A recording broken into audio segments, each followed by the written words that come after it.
Standing at the edge of Mount Nebo, Prophet Musa gazes across the vast expanse toward the promised land. The weight of 40 years wandering the desert sits heavy on his shoulders, yet his eyes shine with quiet acceptance. His staff, once the instrument of God's miracles, now serves only to support his aging frame.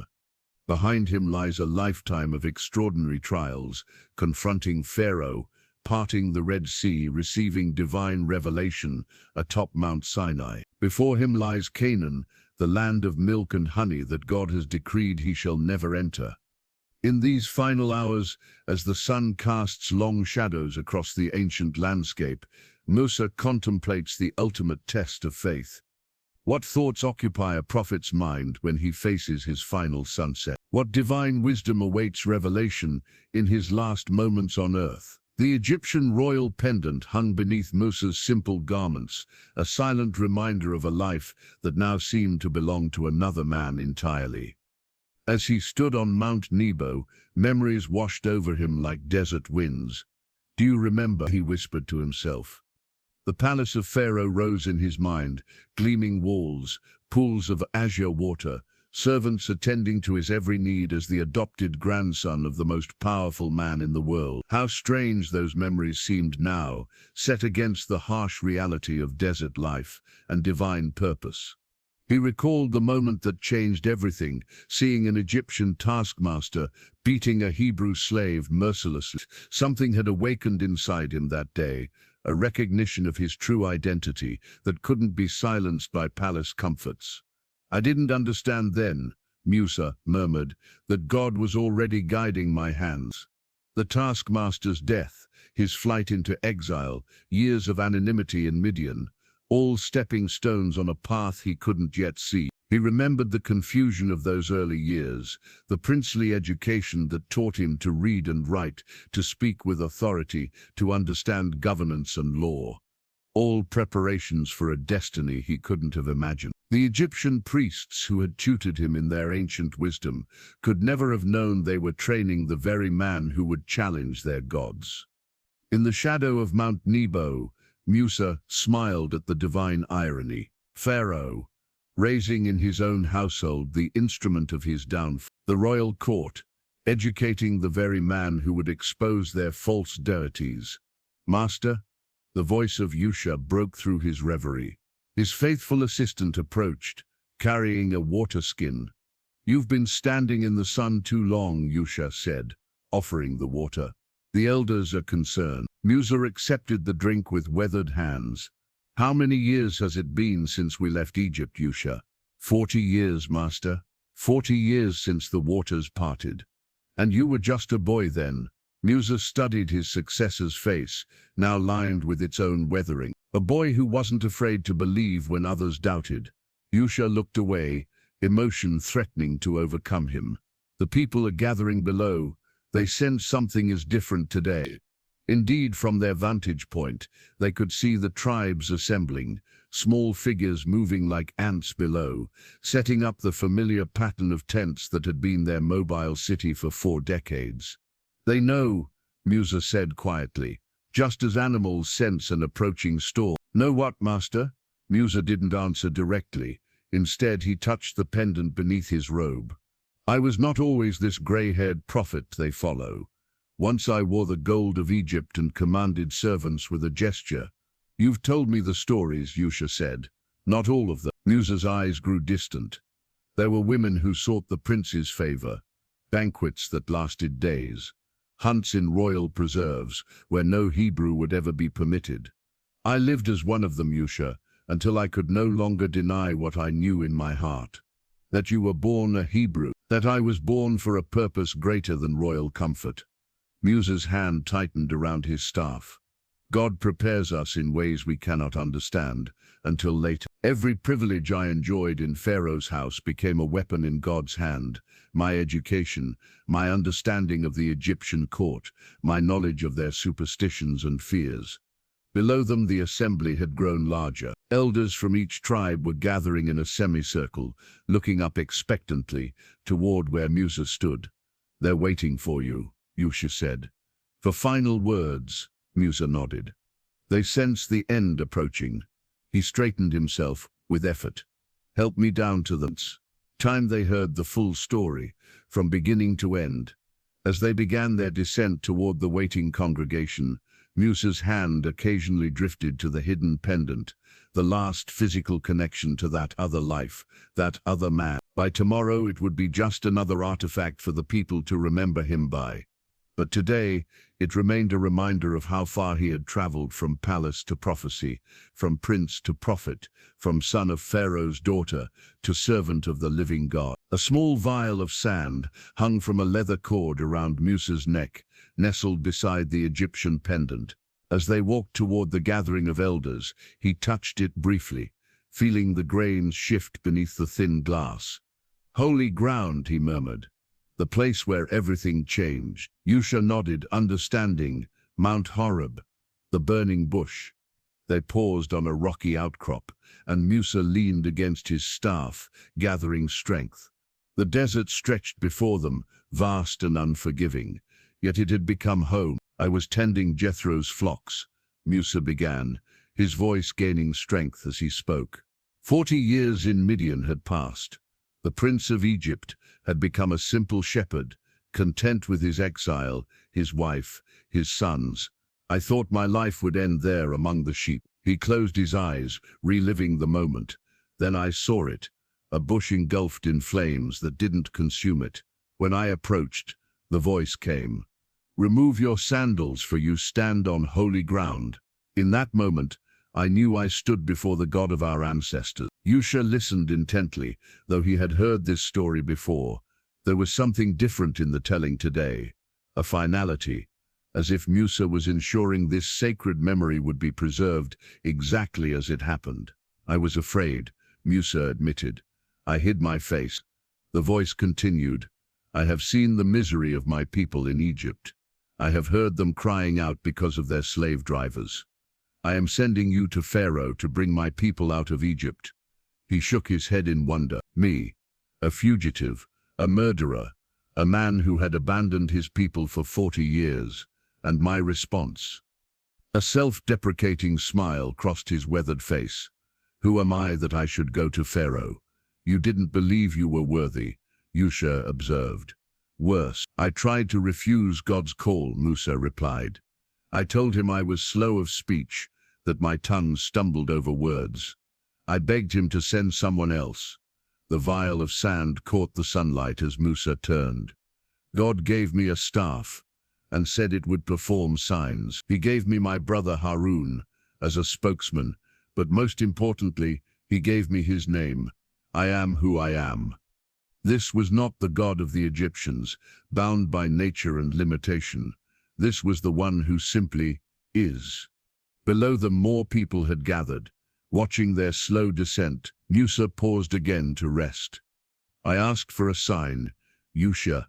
The God who created all things humoured my doubt." Musa extended his hand. Remembering, he turned it leprous, white as snow, then restored it. "He transformed my staff into a serpent. Signs to convince not just Pharaoh, but my own reluctant heart." The wind carried voices from the camp below, children playing, women calling, the familiar sounds of their nomadic community. Musa listened for a moment, then continued, "When I returned to Egypt with these signs, and with my brother, I was no longer Prince Musa. I was a messenger, a vessel. The royal court that once welcomed me now feared me. Pharaoh, who might have once called me nephew, now saw only a threat." "You must have been afraid," Yusha said. "Terrified," Musa agreed. "But the voice from the bush went with me. I will be with you," he had promised. And so he was, through every confrontation, every plague, every moment of doubt. They resumed their descent. The elders were now clearly visible, arranged in their tribal groupings, the oldest seated on rugs spread over the stony ground. "That small vial of sand," Yusha nodded toward Musa's chest. "You've carried it all these years." "To remember that holy ground is wherever God reveals himself," Musa replied. "In Egypt's palaces, at the edge of the sea, atop Sinai, or here, in this wilderness. The ground beneath our feet becomes holy when we recognize his presence.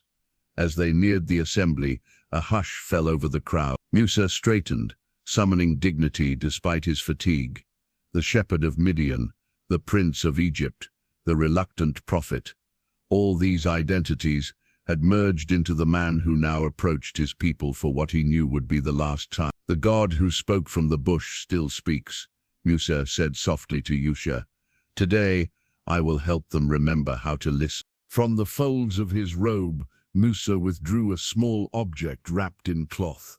As he joined the circle of elders beneath the ancient acacia tree, he carefully unwrapped it, a broken clay seal, its royal insignia still visible despite the crack running through it. Pharaoh's authority, he said, holding it up for all to see. Once, such a seal meant life or death throughout Egypt. The elders murmured, leaning forward. Some had been mere children during the Exodus, but all knew the stories of their deliverance. When Harun and I returned to Egypt, we carried nothing but a shepherd's staff and God's words, Musa continued, settling himself on a cushion provided by a young attendant.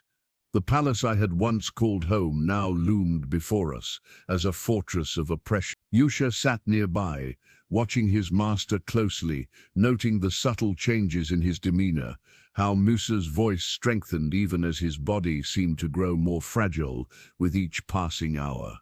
Pharaoh laughed when we first appeared before him, Musa recalled, his eyes distant with memory. Who is this lord that I should obey him? He demanded. In response, I threw down my staff as God had instructed, and it became a serpent before the entire court.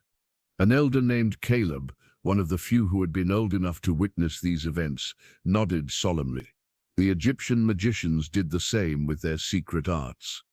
Yes, Musa agreed, but my serpent devoured theirs. Still Pharaoh's heart remained hard. He increased the Hebrews' labor, demanding they gather their own straw while maintaining the same quota of bricks. A pained expression crossed Musa's face. Our people blamed me then. You have made us a stench to Pharaoh, they said. You have put a sword in his hand to kill us.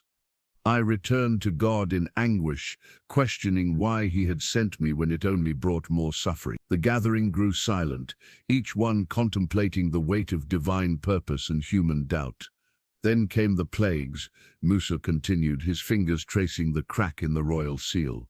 Water turned to blood, frogs overran the land, gnats, flies, livestock disease, boils, each one a challenge to an Egyptian deity, each one revealing their powerlessness.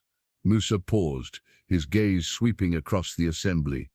With each plague, I returned to the palace. With each refusal from Pharaoh, I carried the burden of knowing more suffering would follow. The God who spoke from the burning bush was revealing his power. But the cost, his voice faltered briefly, the cost was terrible. You were raised among them, observed an elder named Shammua. Did you not feel torn, bringing such devastation to the land of your upbringing? Musa nodded slowly. I grieved for Egypt even as I followed God's commands. When darkness covered the land for 3 days, I remembered the Egyptian nurses who had cared for me as a child, now groping blindly in their homes. When hail destroyed the crops, I thought of the farmers whose harvests I had celebrated in my youth. He held up the broken seal again, but Pharaoh's authority was built on the broken backs of our people.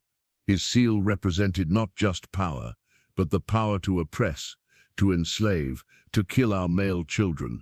A heavy silence settled over the gathering as Musa continued. The final plague was the most terrible, the death of the firstborn, throughout Egypt. That night, as the angel of death passed through the land, I sat in darkness, hearing the wails rise from every Egyptian household, knowing that the price of our freedom was their deepest grief. Even Pharaoh's son, someone whispered. Yes, even his heir, Musa confirmed. At last his hardened heart cracked like this seal. He summoned us in the night and said, "Go, worship your God as you have requested." Musa carefully rewrapped the broken seal and returned it to his robe. I keep this to remember that all earthly authority is temporary. Pharaoh believed himself a god, his word unchangeable, his power absolute. Yet God broke his authority as easily as this seal was broken. An elderly woman raised her hand tentatively. But why did God harden Pharaoh's heart after each plague? Could he not have freed us without such suffering? Musa smiled gently at the question that had haunted him for decades. So that both Egypt and Israel would know beyond doubt who is truly God. So that the story of his power would be told to your children and your children's children. So that no one who witnessed these events could ever believe it was by human power that we were delivered. As the afternoon sun cast long shadows through the branches of the acacia, Musa looked toward the distant horizon. Tomorrow, you begin a new chapter in a new land. But never forget how you came to be free. Musa's weathered fingers closed around a small object in his pocket, a delicate shell, iridescent and perfectly preserved, despite the decades. He led the elders to a higher vantage point where they could look out over the vast encampment of tents stretching across the valley below. Come, he said, let us remember how we became a nation. The tribal leaders followed, some helping others over the rocky terrain.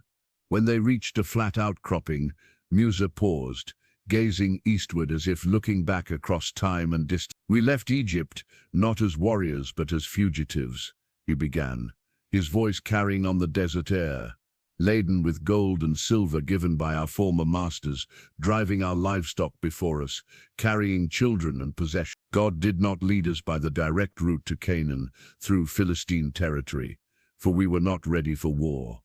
He extracted the shell from his pocket, holding it up so it caught the sunlight. Instead, he led us toward the Sea of Reeds. I did not question then, though the route made no sense to human wisdom. The elders nodded, remembering or having heard the tale countless times, yet they listened as if hearing it anew, aware of the significance of this final telling. 3 days into our journey, a cloud of dust appeared on the horizon behind us. Musa's eyes grew distant with memory. Pharaoh had changed his mind. 600 of Egypt's finest chariots pursued us, their wheels thundering across the desert. Ahead lay the sea. Behind us, death approached. He turned the shell slowly in his fingers. The people's fear turned to rage against me. Was it because there were no graves in Egypt that you brought us to die in the desert? They cried. It would have been better to serve the Egyptians than to die here. A rueful smile crossed Musa's face. How quickly freedom became a burden heavier than slavery. Yet even in that moment of despair, God was preparing deliverance. He closed his eyes, reliving that desperate night. The pillar of cloud that had led us moved behind our camp, separating us from the Egyptian army. In darkness, God commanded me to stretch my staff over the waters. Musa extended his arm in demonstration, his staff pointing toward the horizon. A strong east wind blew all night, driving back the waters, exposing the seabed. As dawn approached, I saw what no human eyes had seen before, a path through the sea, walls of water standing firm on either side. The elders murmured in wonder, though many had witnessed this miracle themselves as children. Still the people hesitated. Musa continued. Who would be first to walk between those towering walls of water? Then Nahshon, from the tribe of Judah, stepped forward. His faith led the way, and the rest followed, a nation walking through the sea on dry ground. He paused, swaying slightly. Yusha moved to support him, but Musa steadied himself against his staff. When the last Hebrew reached the far shore, the Egyptians were in pursuit on the same path. Their chariot wheels began to sink in the muddy seabed. Confusion spread through their ranks. Then God commanded me to stretch my hand over the sea once more. Musa's voice grew softer, heavy with the weight of memory. The waters rushed back, the might of Egypt. Its chariots, horses, and warriors vanished beneath the waves. As dawn broke fully, the sea returned to its place, calm as if nothing had happened. He opened his palm, revealing the shell once more. I found this on the eastern shore, where our feet first touched free soil. I kept it to remember that between impossible choices, God creates a third way. As Musa spoke, a young messenger approached, bowing respectfully. "Master, the hour for midday prayers has come." Musa nodded, but as he turned to begin the descent, a strange weakness overcame him. His knees buckled slightly, and this time he could not prevent Yusha from catching his arm. The elders exchanged alarmed glances. Their leader, whose strength had seemed inexhaustible through 40 years of wilderness wandering, suddenly appeared fragile. "I am well," Musa assured them, though his voice lacked conviction. He straightened with effort, clutching the shell tightly. "Let us pray together, as we have done each day in this wilderness." As they made their way down toward the assembly, Yusha remained close to Musa's side. He alone noticed how his master's eyes frequently turned toward the western horizon, where the sun had begun its afternoon descent, marking the hours of this final day. The midday prayers concluded, and Musa struggled to his feet. Several elders moved to assist him, but he waved them away with gentle dignity. Only Yusha remained at his side, watching with growing concern as his master's strength continued to wane. "Are you unwell?"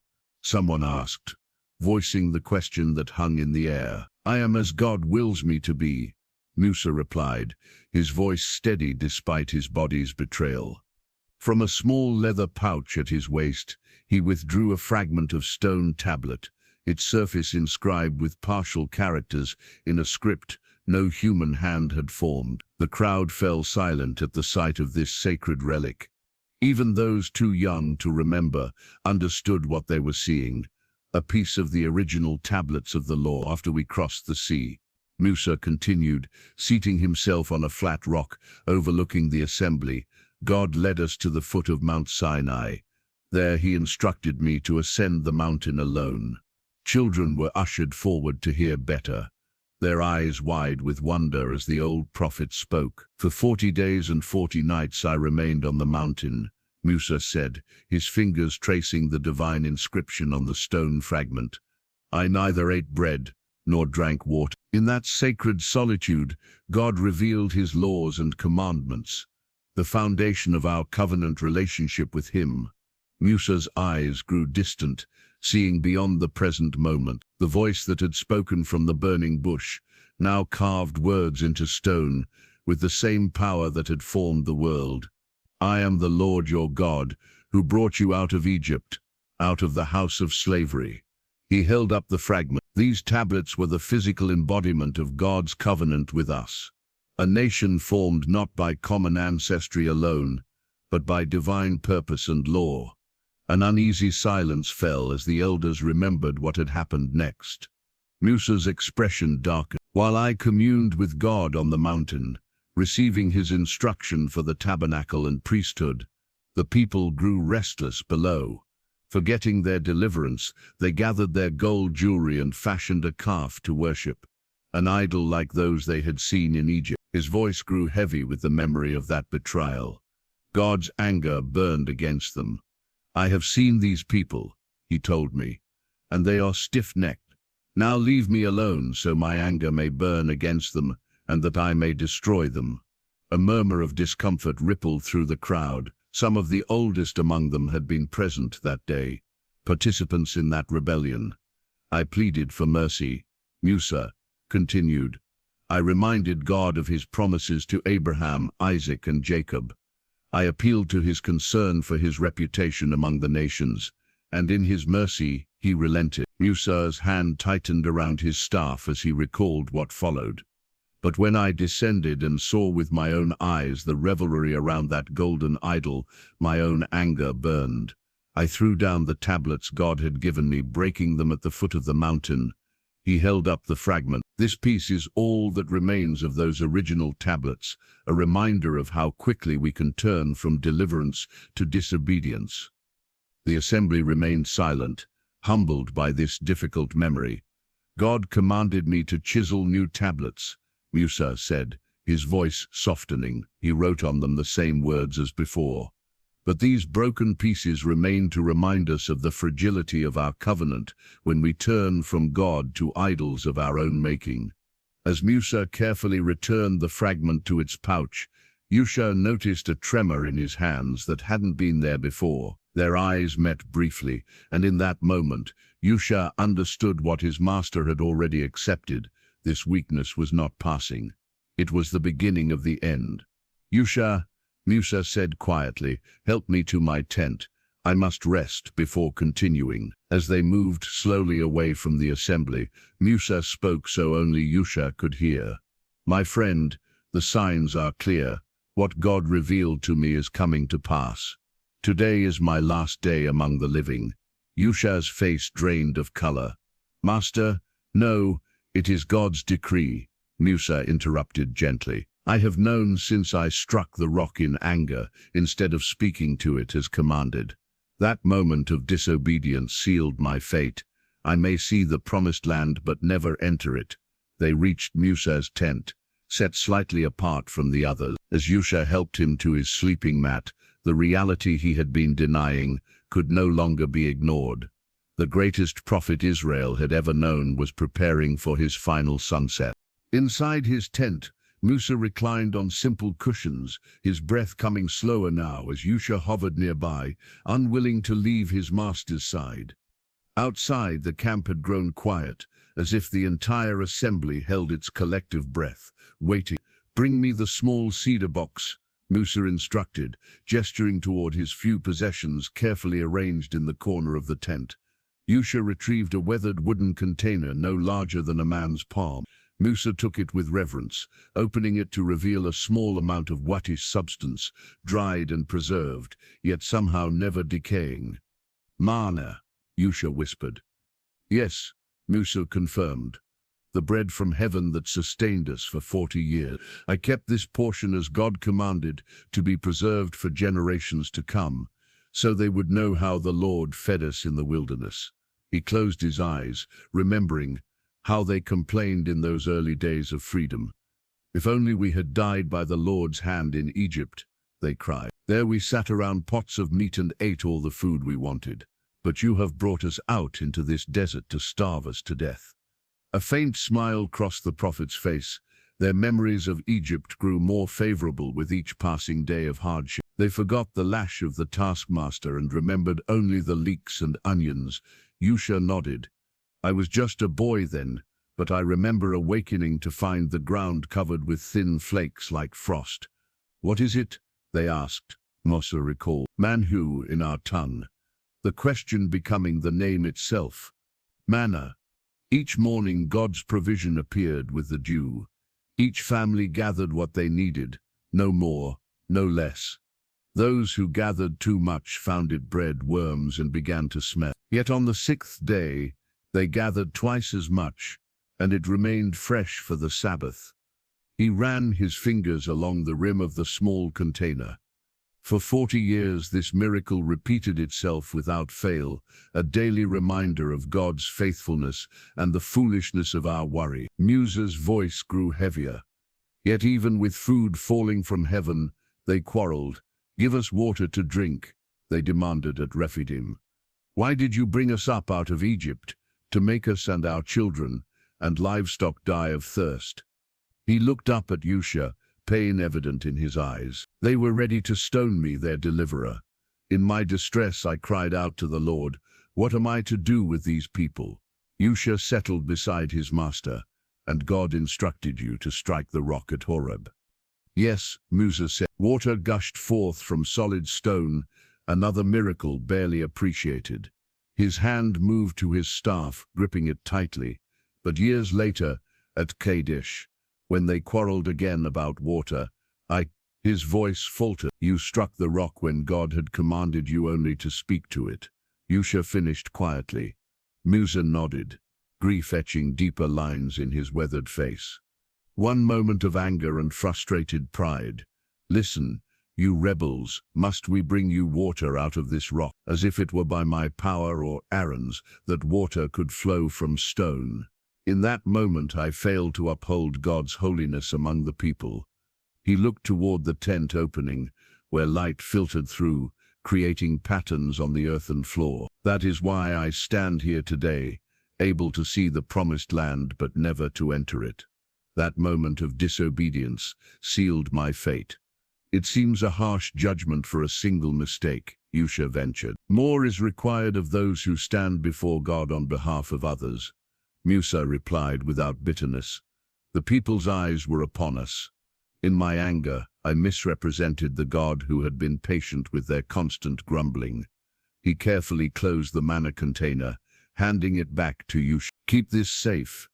It must go with you into the promised land, to be placed in the Ark of the Covenant. Let it remind future generations that man does not live on bread alone, but on every word that comes from the mouth of God. Musa's strength seemed to ebb further, and he eased himself back onto his sleeping mat. The wilderness was not just a place, Yusha. It was God's classroom where a collection of slaves became a nation under his law. Every trial, the lack of water, the attacks from enemies, the plague of serpents, the rebellion of Korah, each was a lesson in trust. Yusha watched as Musa's eyelids grew heavy. Rest now, my master. No, Musa said, struggling to sit up again. There is more to say, and the sun continues its journey. Help me back outside. The elders must hear about Korah's rebellion before the day is done. Outside, the tribal leaders had remained, patiently waiting for Musa's return. As he settled among them, supported by Yusha, he withdrew a small leather pouch from his garments. Opening it carefully, he revealed a handful of dark earth. This, he said, his voice gaining strength despite his weakening body, is from the place where the ground opened its mouth. A ripple of recognition passed through the assembly. Even those who had been born in the wilderness knew the story of Korah's rebellion. Not all our trials came from lack of water or food, Musa continued. The greatest dangers often came from within. He let a few grains of the earth trickle through his fingers. Korah was of the tribe of Levi, like myself and Aaron, but he grew jealous of our authority, questioning why we should be elevated above the assembly. Several elders nodded solemnly, remembering he did not come alone, Musa recalled. 250 prominent leaders joined him, along with Dathan and Abiram, from the tribe of Reuben. You have gone too far, they accused us. The whole community is holy, every one of them, and the Lord is with them. Why then do you set yourselves above the Lord's assembly? Musa's eyes grew distant with the painful memory. When I heard this, I fell face down before the Lord, not in anger, but in despair. For their challenge was not truly against me, but against God's appointed order. He looked around at the leaders gathered before him. Authority is not taken, but given by God. I never sought to lead you. I tried to refuse the calling at the burning bush.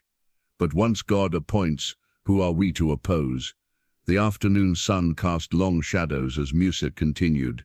I proposed a test. In the morning the Lord will show who belongs to him and who is holy, I told them. I instructed Korah and his followers to take censers, put burning coals and incense in them, and present them before the Lord. A cool breeze stirred the edges of Musa's robe as he recounted the confrontation. The next day, Korah gathered his followers at the entrance to the tent of meeting. The glory of the Lord appeared to the entire assembly. God spoke to me and Aaron, "Separate yourselves from this assembly so I can put an end to them at once."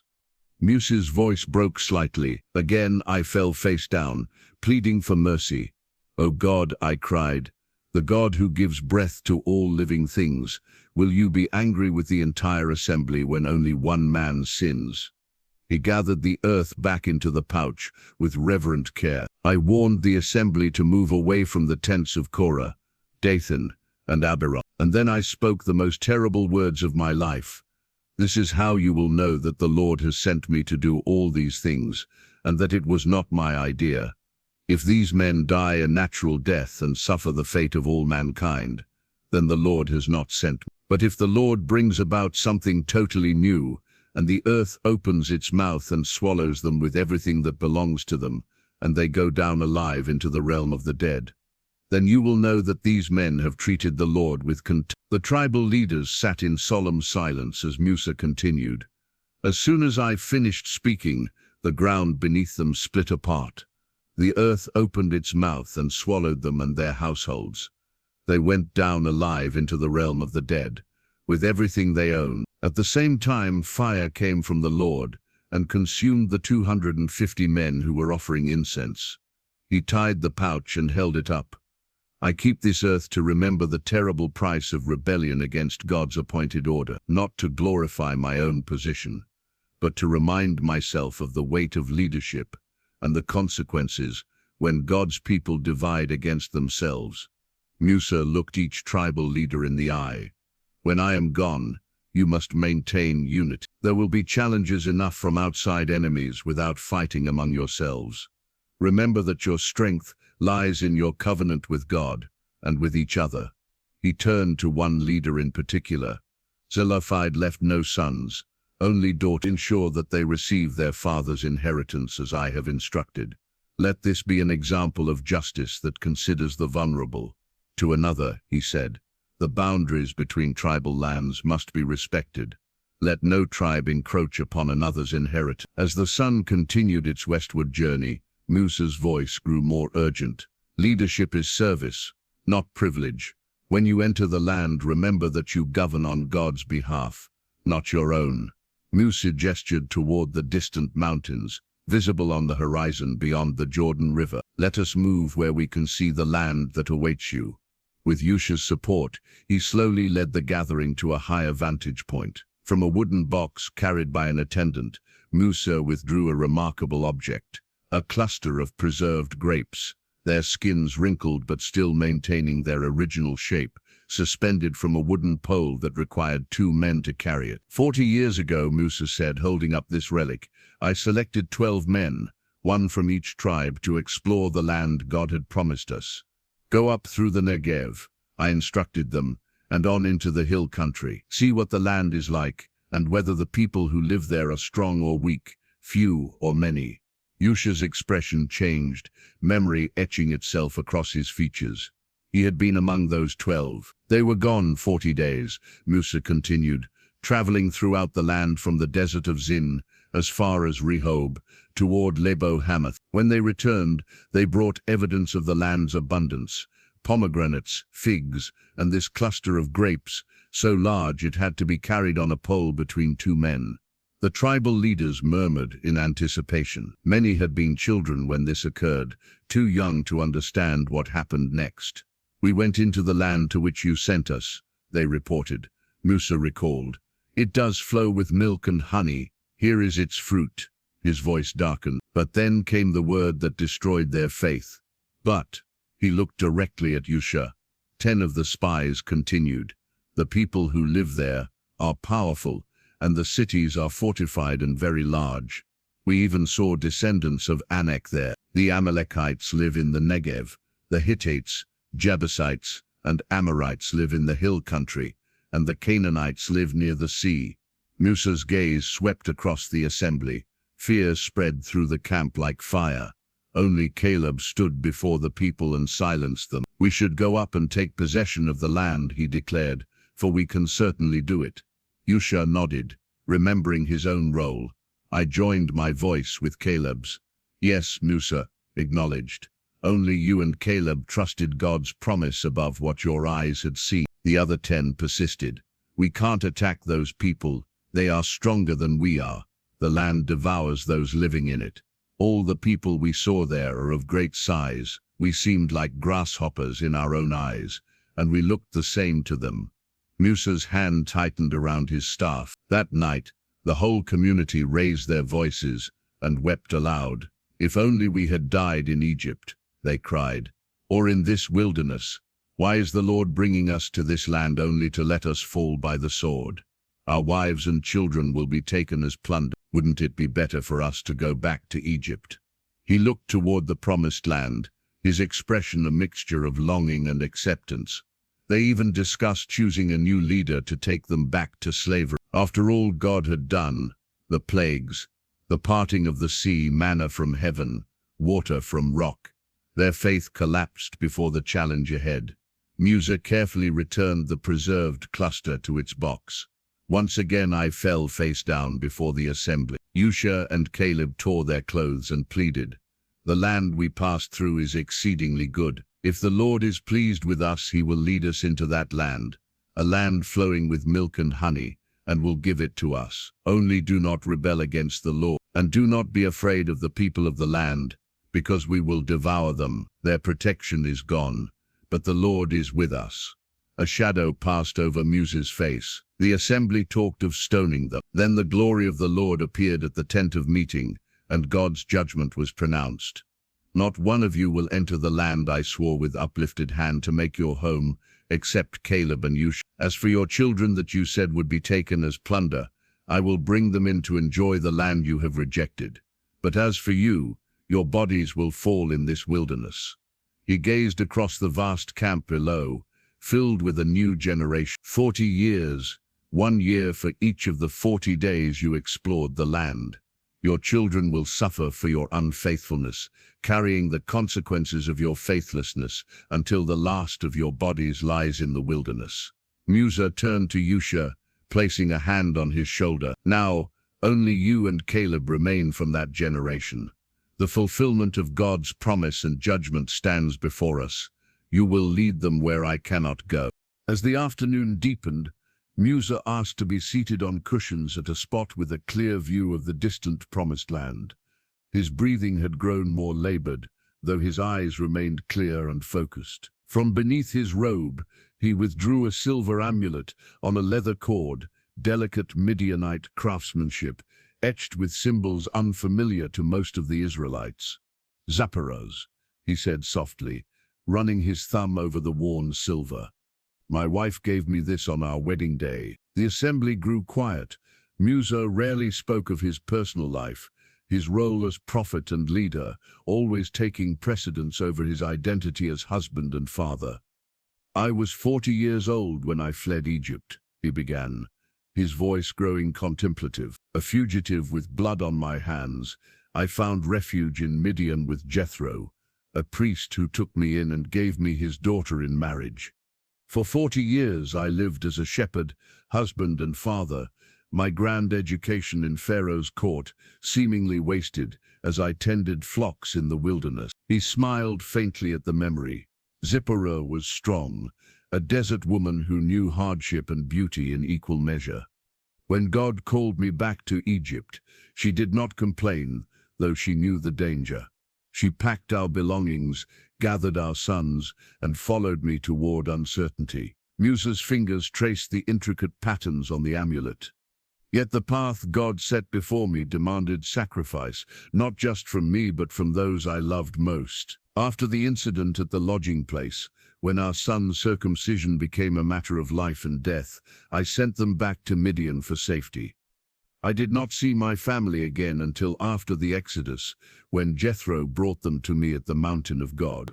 A few of Musa's family members sat nearby, their expressions solemn as they heard these private reflections shared publicly for the first time. The cost of leadership fell heavily on them, Musa acknowledged. "My sons grew up in the shadow of a father who belonged more to a nation than to his family. The demands of guiding a stubborn people through the wilderness left little time for the ordinary joys of fatherhood." He looked up, meeting the eyes of his sons in the gathering. "Gershom, whose name means a stranger there, and Eliezer, my God is helper. You have borne the burden of being a prophet's sons with dignity. You watched as your cousins, Aaron's sons, were elevated to the priesthood, while you remained common Levi. Never once did you demand special privilege because of your father's position." Musa extended the amulet toward his eldest son. "Gershom, take this.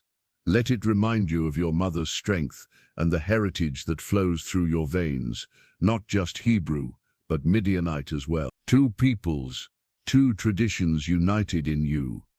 As Gershom reverently accepted the amulet, Musa continued addressing his family. "To each of you, my sons, my grandchildren, my nephews and nieces. I leave not wealth or position, but the example of a life given in service to God and his people. Some of you may feel that I failed as a father and grandfather, because the needs of the many often came before the needs of the few. He paused, emotion briefly overwhelming him. Perhaps that is true, but know that in quiet moments, when the demands of leadership eased, my thoughts turned to you. I prayed for you daily. I sought God's blessing on your lives, even when I could not be present to bless you myself. Musa's gaze drifted toward the distant horizon. I will not enter the land with you. I will not see you establish your homes or meet the children yet to be born.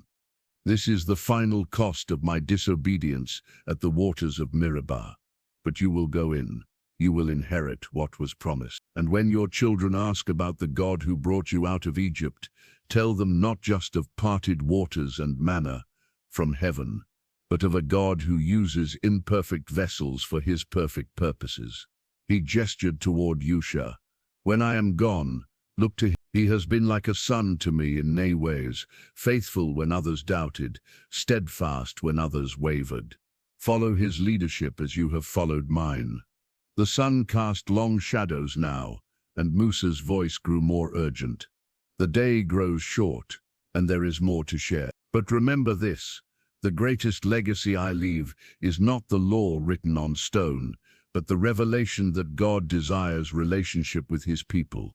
He is not a distant deity demanding blind obedience, but a living God who speaks, guides, and remains faithful even when we falter. The lengthening shadows brought a chill to the air. Musa pulled his cloak tighter, his gaze drifting to the empty space beside him, a space where his brother Harun had stood for so many years. From within his robe he withdrew a small object wrapped in fine linen. Carefully unwrapping it, he revealed a fragment of ornate breastplate, gleaming with gold thread and a single remaining gemstone. "My brothers," he said simply, holding the piece so the fading sunlight caught its surfaces. A fragment of the high priest's breastplate that Harun wore over his heart when he entered the Holy of Holies. A reverent hush fell over the assembly. Eleazar, Harun's son and successor as high priest, leaned forward, his eyes fixed on this relic of his father. 3 months ago, Musa began, his voice heavy with memory. We journeyed to Mount Hor as God commanded. The entire community saw us ascend, myself, Harun, and Eleazar. He looked toward Harun's. There, on the mountain summit, I removed the priestly garments from my brother and placed them on his son. Eleazar bowed his head, the weight of that moment etched into his features. Harun knew why we had come, Musa continued. God had decreed that he too would not enter the promised land because of our shared disobedience at the waters of Meribah. Yet there was no protest, no plea for mercy. He accepted God's judgment with dignity and peace. Musa's fingers traced the intricate workmanship of the breastplate fragment. As I removed his sacred vestments piece by piece, we remembered together the day of his calling as my spokesman before Pharaoh, the moment when his staff budded with almond blossoms, confirming his priesthood after Korah's rebellion, the countless sacrifices he had offered, standing between God and the people. A tear traced its way down the prophet's weathered cheek. When the transfer was complete, Harun embraced his son, giving him a blessing. Then he embraced me, his younger brother, who had brought him both his greatest purpose and his greatest trial. Musa's voice faltered momentarily. I will see our parents soon, he told me. Tell them I kept faith. Then he lay down upon the mountain, closed his eyes, and breathed his last. My brother, my voice when I had none, my steadfast companion through every trial, was gathered to our people. The assembly remained silent, many wiping away tears of their own. Harun had been beloved by the people for his gentler nature and accessibility. We mourned him for 30 days, Musa said. The entire house of Israel wept for Harun.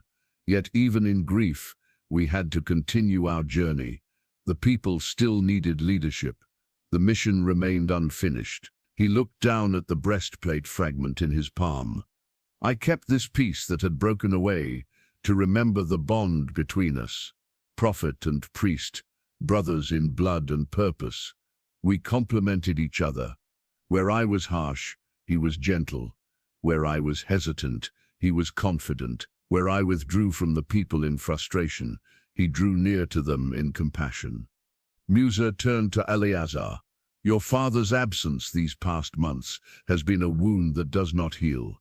Each time I turn to speak with him, I find emptiness where he should be. Each time a difficult decision must be made, I miss his counsel. Eleazar nodded in understanding, his own grief still evident. Soon, Musa continued, his voice growing softer, I will join him. The circle will be complete, but you who remain must forge new bonds of leadership. The priest and the commander must work as one, just as Harun and I did. He extended the breastplate fragment toward Eleazar.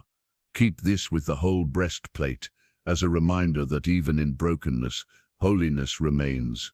Your father completed his course with faith intact. Now you must carry forward his legacy, bearing the names of the tribes over your heart, as he did, standing in the breach between divine judgment and human frailty. As Eleazar accepted the fragment, Musa addressed the wider gathering. Death is not the end of God's purpose. When Harun was gathered to our ancestors, his role continued through his son. When I am gone, the mantle will pass to Yusha. The individuals may change, but God's covenant continues unbroken.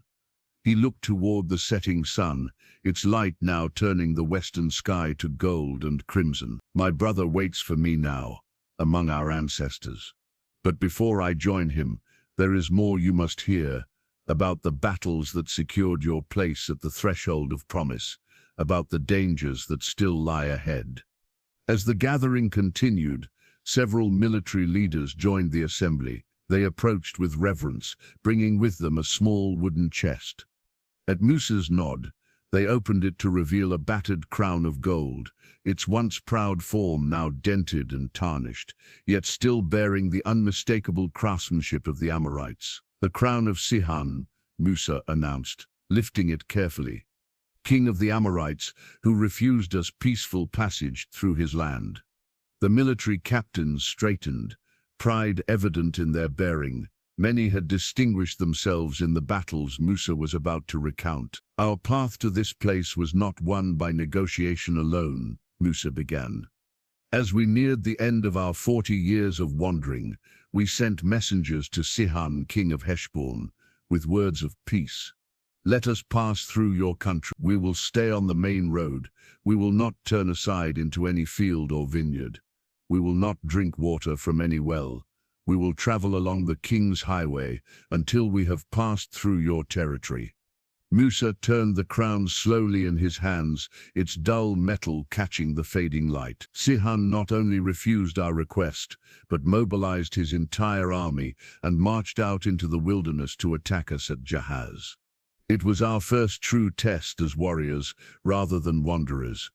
He looked toward the veterans of that campaign. Remember how we trembled at the approach of a professional army. For generations, our people had been slaves, not soldiers. Yet when the battle was joined, the Lord our God delivered Sihon into our hands. We struck him down together with his sons and his whole army, leaving no survivors. Musa's voice strengthened as he recounted their victory. We took all his cities from Aroer, on the rim of the Arnon Gorge, to Gilead. Not one was too strong for us. But according to the Lord's command, we spared the women, children, and livestock, taking only the plunder from the towns. He passed the crown to one of the commanders. Then came Og, king of Bashan, marching against us with his whole army. A giant among men, his bed was made of iron, more than 9 cubits long and 4 wide. His cities were fortified with high walls and gates and bars. Yet the Lord said to me, do not be afraid of him, for I have delivered him into your hands. Musa's eyes gleamed with the memory of divine victory. We struck him down, leaving no survivors. We captured all 60 of his cities, the entire region of Argob, his kingdom in Bashan. All these cities were fortified with high walls and gates and bars, and there were also many unwalled villages. He gestured toward the eastern territories, visible from their vantage point. These lands, from the Arning Gorge to Mount Hermon, all of Gilead and Bashan, I assigned to the tribes of Reuben, Gad, and the half-tribe of Manasseh.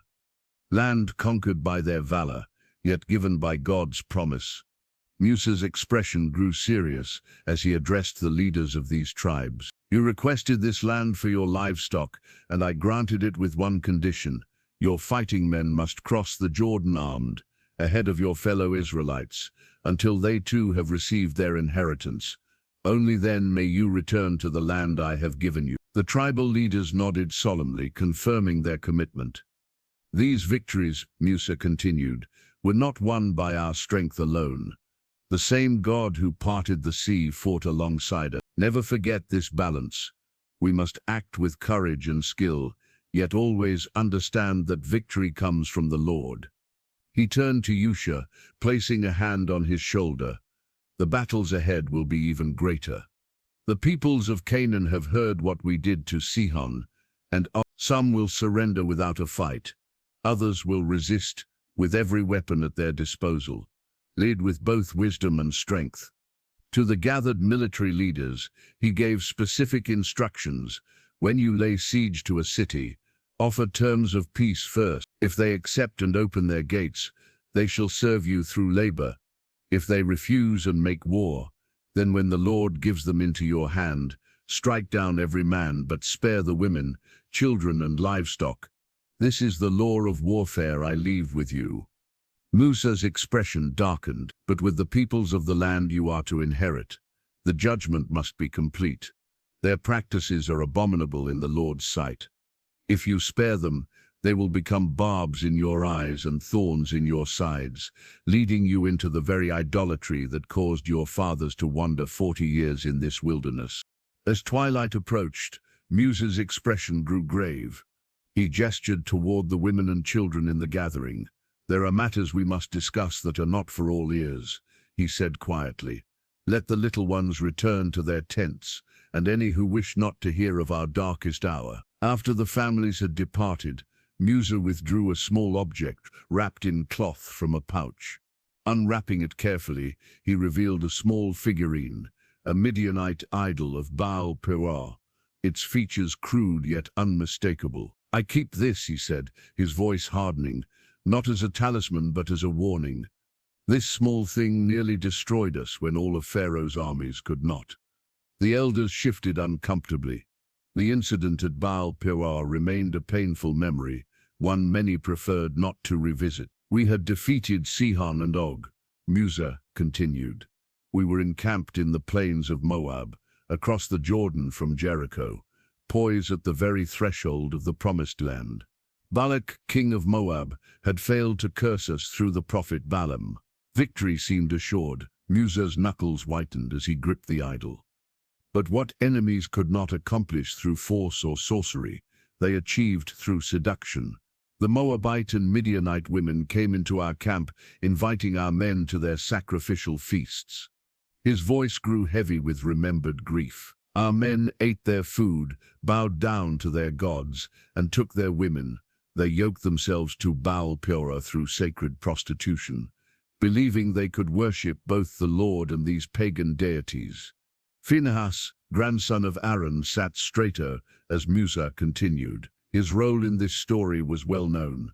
The Lord's anger burned against Israel.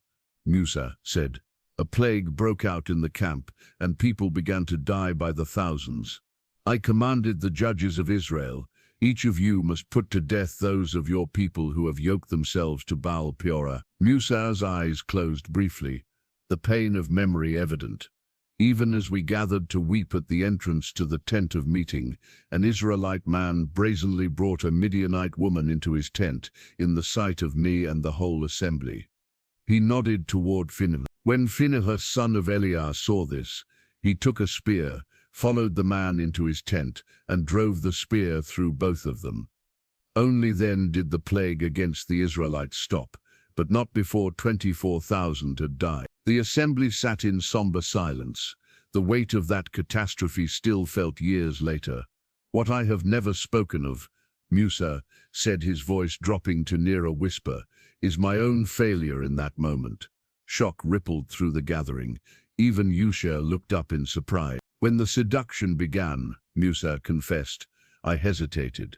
For a brief moment, a single heartbeat, I questioned whether I had the right to forbid what seemed a private matter of the heart. After all, these were not Canaanites, but Midianites, my wife's people, my father-in-law's nation."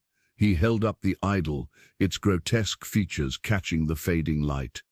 In that moment of hesitation, the infection spread. While I deliberated, men died. While I weighed political considerations, our covenant with God was being broken. Musa turned to Phineas. "Your decisive action did what my momentary indecision could not. You saw clearly what I, for an instant, allowed to become clouded. The Lord himself commended you. Phineas has turned my anger away from the Israelites, for he was as zealous for my honor among them as I am." The revelation of Musa's private doubt stunned the assembly into silence. Their perfect prophet, the man who spoke with God face to face, had experienced the same moral uncertainty they all faced. "I share this now," Musa continued, "so you understand that leadership brings both privilege and terrible responsibility. In matters of covenant faithfulness, there can be no compromise, no diplomatic solution, no middle ground. The God who delivered you from Egypt is a jealous God. He will not share you with idols." He extended the small figurine toward Eleazar. "Keep this locked away with the sacred items never to be used. Let it remind future generations of the danger of spiritual compromise." As Musa wrapped up his painful confession, the sun sank lower toward the horizon. His time grew shorter with each passing minute, yet his most important revelations were still to come. "The greatest threat to your future," he warned, "is not the armies you will face, but the subtle seduction of foreign gods and practices.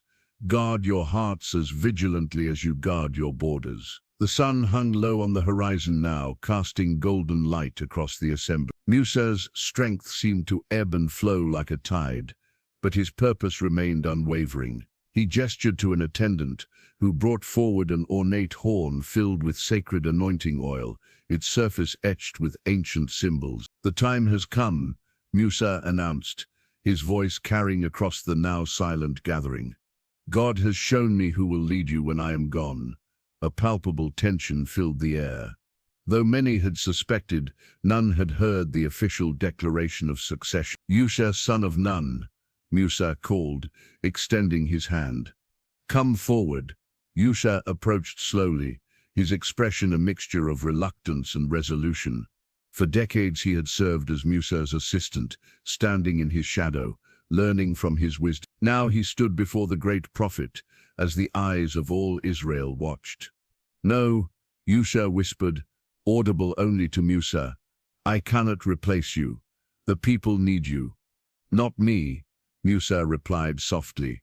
"They need God, and God has chosen you as his instrument." Then, raising his voice for all to hear, he continued, "The Lord spoke to me, saying, 'Take Yusha, son of Nun, a man in whom is the spirit of leadership, and lay your hand on him. Have him stand before Eleazar the priest and the entire assembly and commission him in their presence." Musa took the horn of oil in his trembling hands. The Lord continued, "Give him some of your authority, so the whole Israelite community will obey him. He is to stand before Eleazar the priest, who will obtain decisions for him by inquiring of the Urim before the Lord. At his command, the entire community will go out, and at his command, they will return." With these words, Musa placed both hands on Yusha's head. The younger man knelt, overcome by the weight of the moment. "Be strong and courageous," Musa said, his voice gaining strength, For you must go with this people into the land that the Lord swore to their ancestors to give them, and you must divide it among them as their inheritance. The Lord himself goes before you and will be with you. He will never leave you nor forsake you. Do not be afraid. Do not be discouraged." As he spoke these words of commission, Musa poured the sacred oil from the horn onto Yusha's head. The fragrant liquid ran down his hair and beard, symbolizing the outpouring of divine authority. "I have walked with God for 80 years, Musa continued. "I have seen his wonders, heard his voice, received his law. Now that mantle passes to you not because you sought it, but because God sees in you what the people need: courage tempered with wisdom, strength guided by compassion." Something extraordinary then occurred. As the oil touched Yusha, he gasped, his eyes widening. A visible tremor passed through his body, and for a moment he seemed to look at something no one else could see. "I see it," Yusha whispered, his voice altered, distant. "A city with high walls. Jericho. The walls, they're falling. People walking around the city with the ark, blowing trumpets. 7 days, and on the 7th, the assembly watched in awe as the spirit of prophecy visibly came upon Yusha. Musa himself appeared momentarily surprised, then deeply moved. This divine confirmation of his successor was more powerful than any human ceremony could be. When the vision passed, Yusha looked up at Musa with new understanding in his eyes. "It will be as God has shown. We will take the land." Musa helped him to his feet, then addressed the assembly. "You have witnessed God's choice. When I am gone, you will follow Yusha, as you have followed me.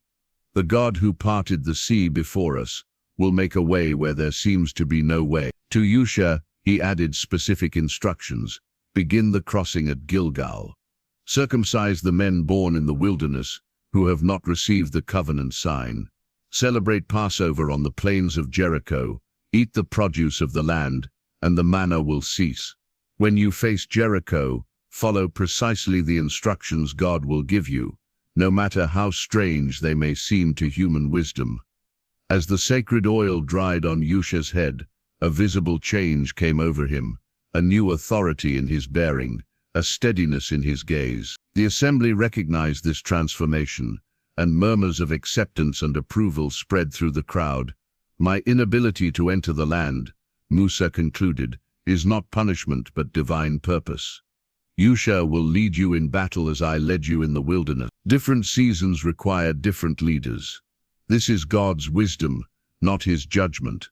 The sun was now low in the sky, painting the clouds in hues of amber and crimson.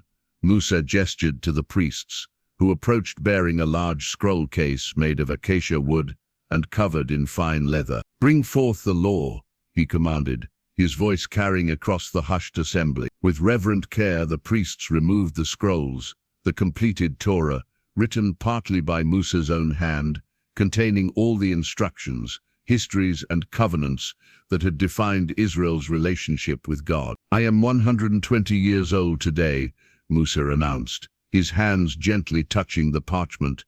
"I can no longer come and go as I once did, and the Lord has told me, you shall not cross the Jordan, but this," he indicated the scrolls, "will cross with you. This is your inheritance. As surely as the land that awaits you." He unrolled a portion of the text, revealing the careful script. "For the past 40 years, I have recorded God's words and our journey. Every commandment, every statute, every judgment is preserved here. The story of creation, the accounts of our ancestors, the exodus from Egypt, our wanderings, and the covenant, all are contained in these scrolls."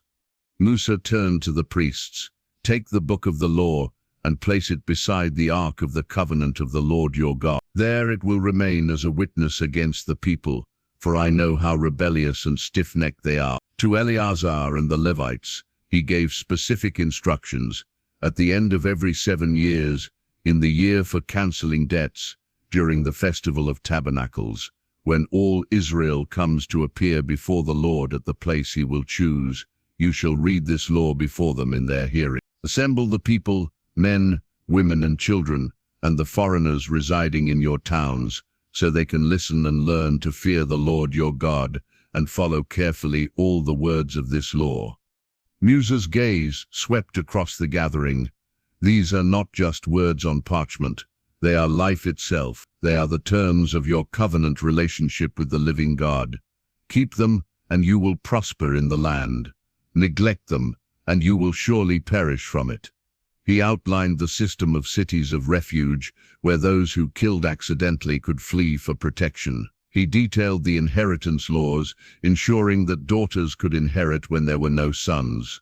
He established the boundaries of tribal territories and the procedure for resolving disputes. In the land, he continued, you must completely destroy the high places, altars, and sacred stones of the Canaanite peoples. You shall not worship the Lord your God in their way. Instead, seek the place the Lord your God will choose from among all your tribes to put his name there for his dwelling. His voice grew stronger as he spoke of the covenant renewal that must take place once they cross the Jordan. Build an altar on Mount Nebo. Write all the words of this law on plastered stones. Proclaim blessings from Mount Gerizim and curses from Mount Ebal.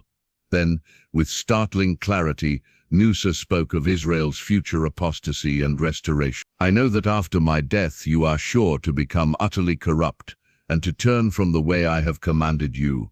In days to come, disaster will fall on you because you will do evil in the sight of the Lord and arouse his anger by what your hands have made. A shadow passed over his face. You will be uprooted from the land you are crossing the Jordan to possess. The Lord will scatter you among the peoples, from one end of the earth to the other.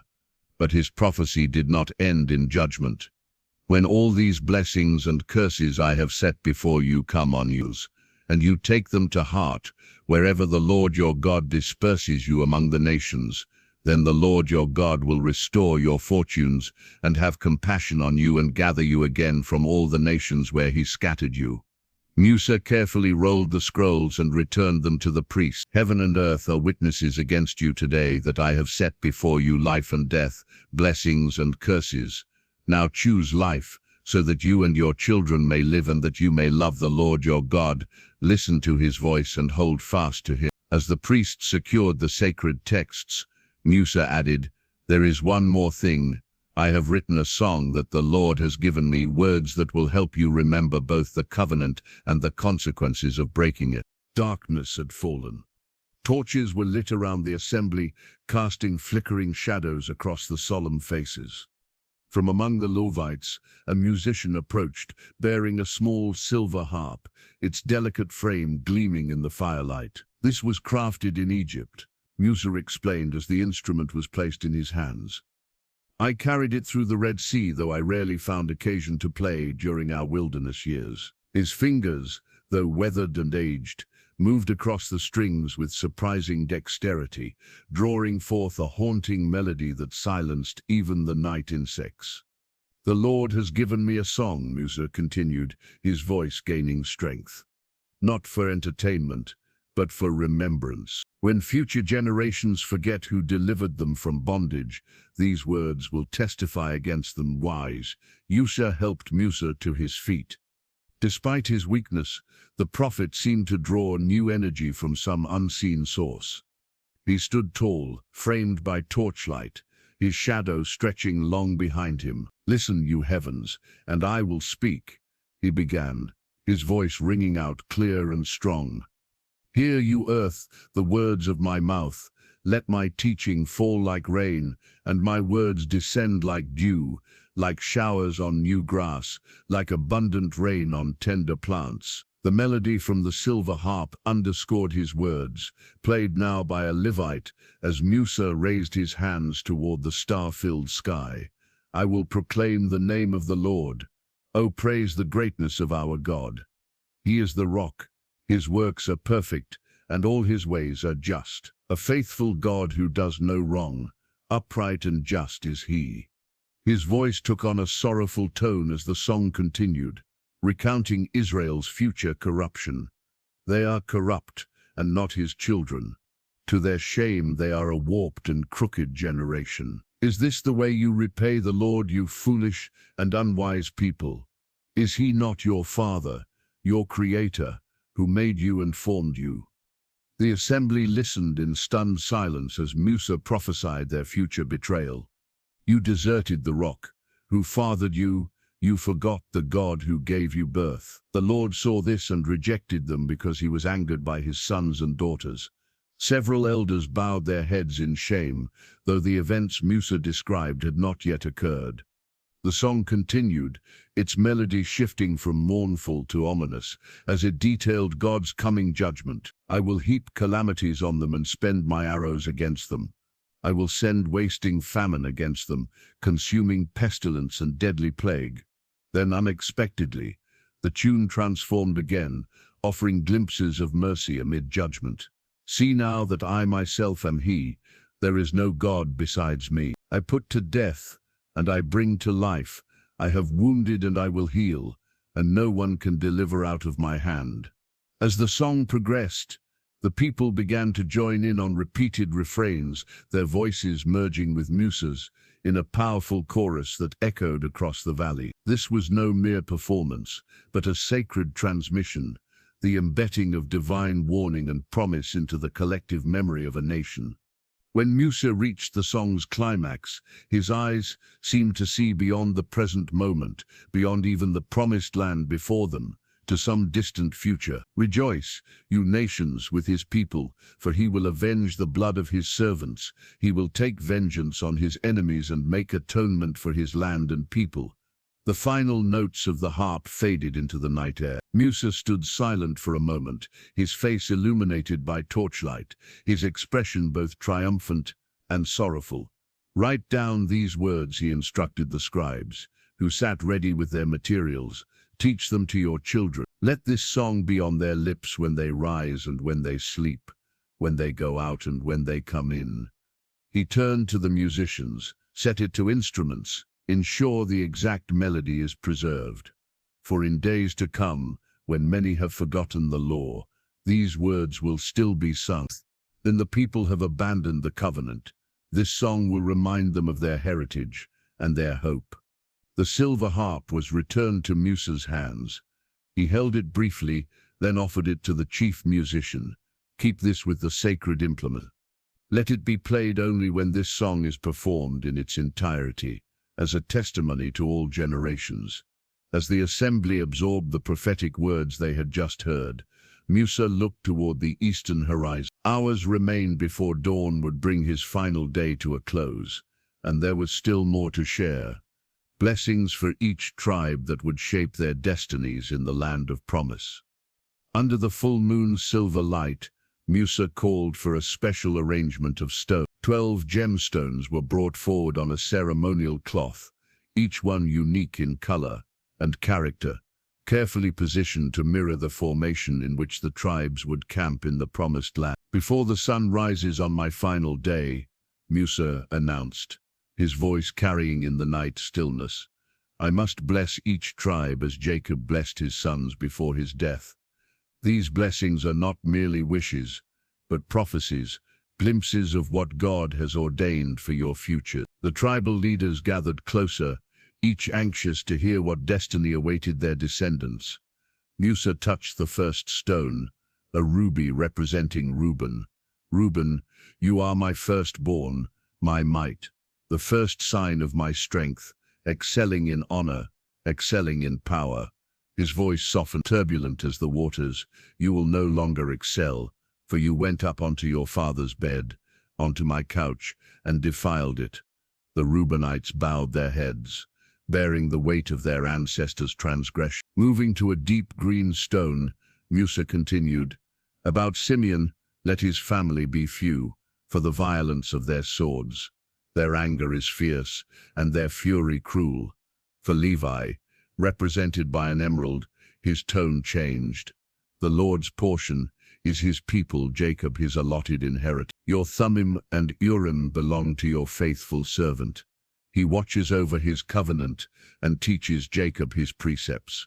Reaching for a brilliant sapphire symbolizing Judah, Musa's voice strengthened. "Hear, Lord, the cry of Judah. Bring him to his people.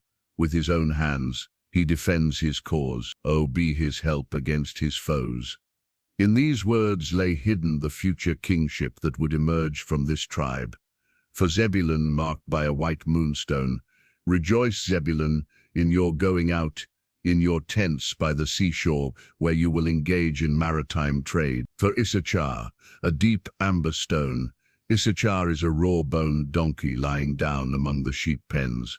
When he sees how good is his resting place and how pleasant is his land, he will bend his shoulder to the burden and submit to forced labor, yet find prosperity in his strength. Musa touched a jasper, representing Gad. Blessed is he who enlarges Gad's domain. He lives like a lion, tearing at arm or head. He chose the best land for himself, for there a commander's portion was reserved. For Dan, a serpentine. Dan is a lion's cub, springing out of Bash. He will administer justice for his people, as one of the tribes of Israel. Touching an aquamarine for Naphtali. Naphtali is abounding with the favor of the Lord, and full of his blessing. He will inherit southward to the lake. For Asher, marked by a golden topaz. Most blessed of sons is Asher. Let him be favored by his brothers. He will bathe his feet in olive oil, and his strength will equal his days. When Musa reached the stones representing Joseph's sons, Ephraim and Manasseh, his blessing grew especially elaborate. May the Lord bless his land with the precious dew from heaven above, and with the deep waters that lie below. With the best the sun brings forth, and the finest the moon can yield. Joseph is like a fruitful vine near a spring, whose branches climb over a wall. Finally, for Benjamin, a purple amethyst. Let the beloved of the Lord rest secure in him, for he shields him all day long, and the one the Lord loves rests between his shoulders. As he finished, Musa gathered the 12 stones together. These blessings contain more than my words can express. Some will become clear only generations from now. But know this, each tribe has its purpose in God's design. Together you form one people, just as these diverse stones form one sacred breastplate when joined. He looked up at the assembly, his eyes reflecting the torchlight. Remember that no tribe stands alone. In the years to come, you will face temptations to fracture, to place tribal interests above national unity. Resist this. The God who called Abraham calls you still, not as separate entities, but as one covenant people. As the night deepened toward morning, Musa's strength began to fail visibly. There is little time remaining, he whispered to Yusha. Help me to a place of rest. At dawn, I must make my final journey up the mountain. Dawn painted the eastern sky in pale gold and rose as Musa stood at the base of Mount Nebo. Throughout the night he had said his farewells. Now only Yusha remained at his side, a small pouch of earth from the mountain tied to Musa's belt. Soil he would never walk upon, but which would accompany him on his final journey. It is time, Musa said quietly, gazing up at the summit that pierced the morning mist. From there, God will show me the entirety of the promised land. Yusha gripped his master's arm. Let me accompany you to the top. Musa placed his weathered hand over Yusha's.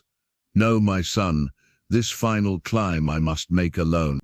The Lord, who has been my strength through 120 years, will sustain me for these last steps. Emotion overwhelmed Yusha, tears streaming freely down his face. How will I lead without your wisdom? How will I know the Lord's will as you have known it? You have walked beside me for 40 years, Musa replied, his eyes clear despite his body's frailty. You have seen God's faithfulness in plenty and in want, in victory and in trial. The same God who spoke to me from the burning bush will speak to you in ways suited to your spirit. He pressed his staff into Yusha's hands. Take this, not as a token of authority, but as a reminder that ordinary things become extraordinary when surrendered to God's purpose. It was just a shepherd's rod until God transformed it into an instrument of deliverance. Their eyes met one final time, the aged prophet, who had completed his course, and the younger leader poised to begin his own. No further words were necessary. Decades of shared experience, hardship and divine encounters had forged a bond between them that transcended ordinary friendship. Musa turned and began his ascent. Each step required effort, yet he moved with surprising steadiness, as if drawing strength from the very air around him. Yusha watched from below as the figure of his master grew smaller against the vast canvas of the mountain. Halfway up, Musa paused and looked back. The encampment of Israel spread below him, the 12 tribes arranged in their ordained positions, smoke rising from morning fires, people beginning to emerge from their tents. How small they seemed from this height, yet how precious to the God who had chosen them. "They are your people, not mine," he whispered. "I was only the vessel you chose for a season." As he continued upward, memories cascaded through his consciousness. The basket among the reeds, the burning bush, Pharaoh's hardened heart, the parted sea, bitter waters made sweet, manna each morning, water from the rock, the golden calf. Korah's rebellion, 40 years of wandering. When he reached the summit, Musa stood in silence, his robes billowing in the morning breeze. Then a voice he had known since that first encounter at Horeb spoke, not from a burning bush, but seemingly from the air itself. "This is the land I swore to Abraham, Isaac and Jacob, saying, I will give it to your descendants. I have let you see it with your eyes, but you will not cross over into it." Suddenly, Musa's vision expanded beyond natural sight. He saw not just the immediate landscape, but the entirety of the land of promise, from Gilead to Dan, all of Naphtali, the territory of Ephraim and Manasseh, all the land of Judah, as far as the Mediterranean Sea, the Negev, and the whole region from the valley of Jericho up to Zoar. In that supernatural moment, he witnessed more than geography. Time itself seemed to unfold before him. The conquest under Yusha, the era of judges, kingdoms rising and falling, exile and return. Through it all, God's covenant faithfulness remained, a golden thread binding the generations. "It is enough," Musa whispered, peace washing over him like a river. Below, Yusha watched as a cloud descended upon the mountain summit, enveloping the solitary figure in its embrace. When it lifted some time later, the mountain stood empty against the morning sky. And so Moses, the servant of the Lord, died there in Moab, as the Lord had said.